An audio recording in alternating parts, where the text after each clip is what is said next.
செல்வங்கள் அவருக்கு இருக்காது. செல்வங்கள் இருந்தாலும் அந்த செல்வங்கள் அவர் கண்முன்னே அழிகிற சூழ்நிலை ஏற்படுத்தி கொடுப்பாங்க. ரெண்டாவது ஜாதகர் பாத்தீங்கன்னா குடும்பத்துல ஒன்றி வாழ்ற அமைப்பு இருக்காது. இந்த ஜாதகர் எப்பவுமே குடும்பத்தோட சண்டை போட்டுக்கிட்டே இருப்பாரு. இந்த ஜாதகர் பாத்தீங்கன்னா திருமண தடைகள் நிறைய இருக்கும். திருமணம் டக்குன்னு ஆயிடாது, தடை தடங்கள் இருக்கும். ரெண்டாவது இந்த ஜாதகர் பாத்தீங்கன்னா காசு சம்பாதிச்சதுல ரொம்ப கஷ்டப்படுவாங்க. ஒரு 10 ரூபா சம்பாதிக்கிறது ரொம்ப கஷ்டப்படுவாங்க. தனம்ங்கிறது அவ்வளவு எளிமையா அவர்கிட்ட சேர்ந்துறாரு. அது மாதிரி அமைப்புகள்.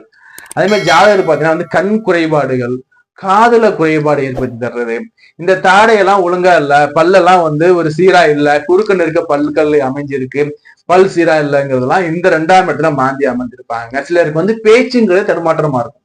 திக்கி திக்கி பேச சொல்றோம் இல்லையா, அந்த பேச்சு தடுமாற்றம் அவங்களுக்கு இந்த மாந்தி 12ஆம் இடத்துக்கு ஏற்படுத்தி கொடுப்பாருங்க.